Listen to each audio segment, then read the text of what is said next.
Il y a 4 ans, le 15 mars 2011, les Syriens ont cassé la barrière de la peur.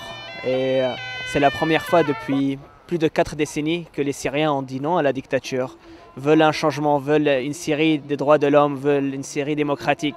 Il y a 4 ans, c'était quelque chose de très festif. Malheureusement, en 2015, 50% du peuple syrien a été déplacé et réfugié.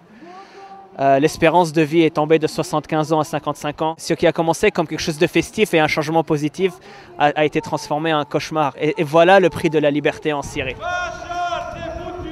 Et malheureusement, cette révolution est actuellement abandonnée. Alors je pense qu'il est vraiment important de porter la voix du peuple syrien.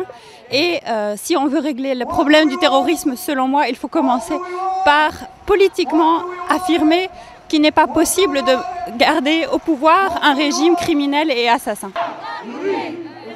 Nous en avons marre du régime syrien, nous en avons marre des personnes qui meurent à chaque jour. Nous sommes là pour leur dire que nous, on veut une liberté, on veut de nouveau dans le pays et on veut améliorer le pays. Donc on veut que Bachar al-Assad dégage et qu'ils arrêtent de torturer.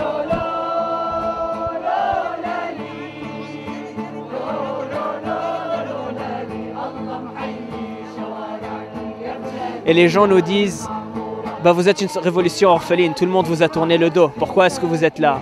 Et nous, notre position, s'il reste une personne qui dit non à l'État islamique et qui dit non à Assad, il veut une Syrie démocratique, eh bien on sera là et on mobilisera pour cette personne-là.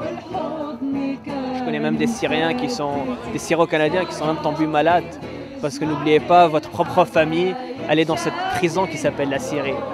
Et la frustration, et surtout, c'est que les pays qui peuvent changer la force d'équilibre en Syrie ne fait rien. Cette indifférence crée cette frustration aussi.